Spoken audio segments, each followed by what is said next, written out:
This week, OpenAI managed to spark chaos on every front, a rocky GPT-5 launch still echoing in the background, a scandal over adult content in GPT-6, and a credibility slip that had mathematicians and rivals laughing out loud.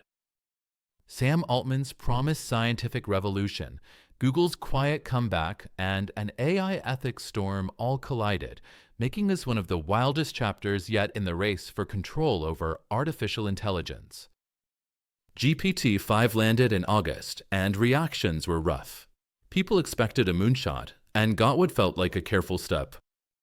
The launch stream glitched, charts showed wrong numbers, and the demo wobbled.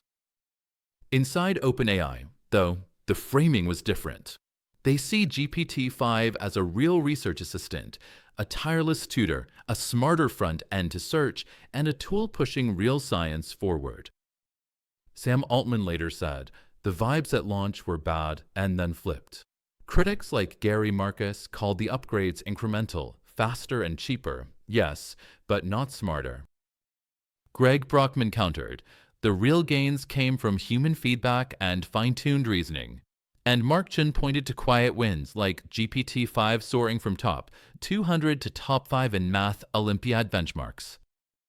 Then came the GPT-6 storm. OpenAI confirmed it would allow explicit text content for verified adults later this year under safeguards. Supporters framed it as treat adults like adults. Detractors saw a dangerous pivot toward engagement and blurred ethics. The bigger question? Can OpenAI manage autonomy versus protection? Even the best safety systems get jailbroken. Global definitions of erotic content differ wildly. And the privacy stakes couldn't be higher. If AI becomes the keeper of people's most intimate data, the bar for encryption and trust rises beyond anything the tech world has handled before. Meanwhile, OpenAI also rolled out a new test for political bias, 500 prompts across 100 topics, from calm to emotionally charged. The goal wasn't to pick a side, but to see when the model drifts. 5 red flags stood out, developing its own political tone, escalating emotions, framing issues one-sidedly, dismissing users, or dodging questions altogether. The results revealed asymmetry. Stronger deviation under liberal prompts than conservative ones. OpenAI's fix? Make the model less of a debater, more of a steady communicator, neutral, not robotic. A subtle but crucial change in an election-dense world. And just when the dust settled, a credibility hiccup hit, GPT-5 allegedly solving classic Erdos problems that turned out to be known results. Mathematicians called it embarrassing, but the real story is smaller and smarter. AI as a literature scout, not a miracle worker. So where does that leave us? GPT-5 showed power with limits. GPT-6 tests the boundaries of ethics. And GPT-7, according to Altman, will be significantly better. But trust, not speed, is the new currency in this race. We'll decide who earns it.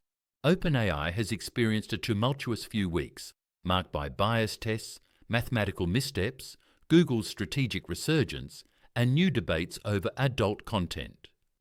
It's a narrative woven with themes of trust, ambition, and the delicate balance between groundbreaking innovation and potential overreach.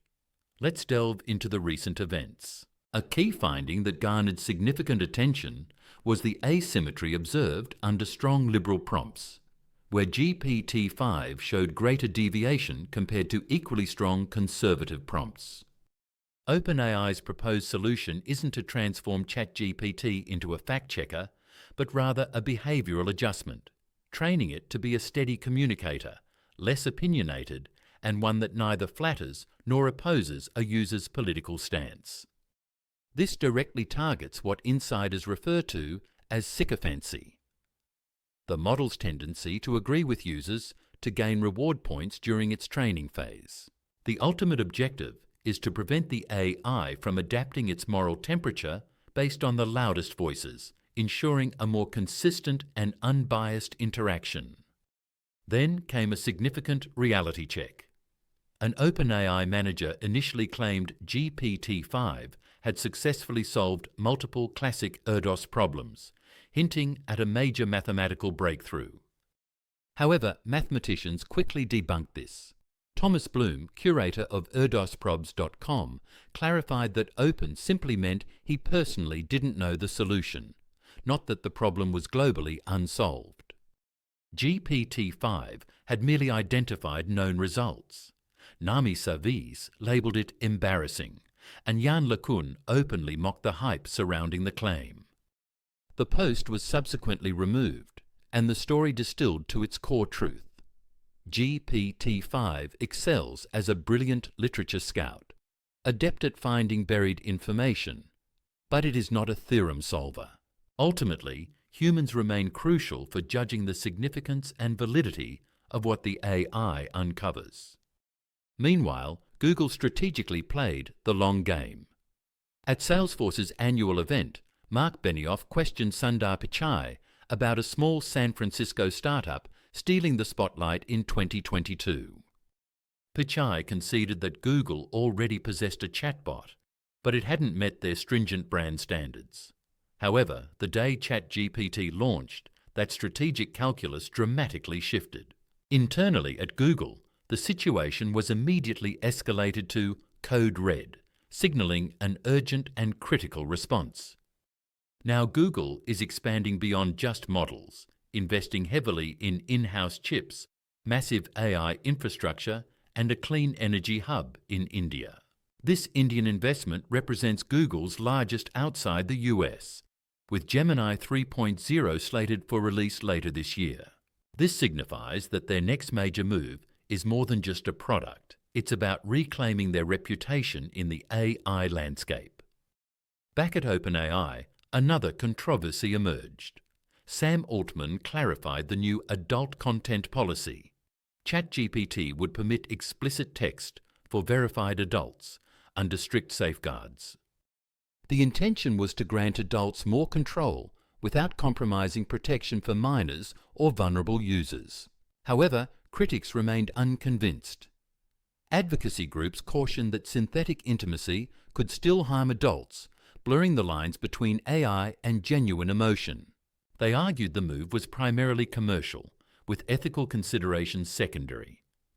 OpenAI, conversely, insists it prioritizes consent and safety. Yet, the true impact of this policy will be judged in its real-world application, not merely in official statements. A common thread connects all these events, the accumulating reputational load. Every new rollout now contends with the lingering shadow of GPT-5's problematic launch. The math misfire reinforced a narrative that OpenAI often prioritizes speed over factual accuracy. The bias tests, the adult content pivot, and various policy experiments all revolve around one fragile currency: trust. If Sam Altman's promise holds true, that GPT-6 will significantly surpass GPT-5 and GPT-7 will be even better than GPT-6, then the next cycle must deliver. It must prove itself not just in terms of speed or scale, but fundamentally in integrity. Because in 2025, the market will measure AI not merely by tokens per second, but by the truth delivered with each update. Thanks for watching. If this deep dive helped you see the bigger picture, hit subscribe, leave a comment, and stay tuned. The story of AI is only getting started, and we'll be right here following it together.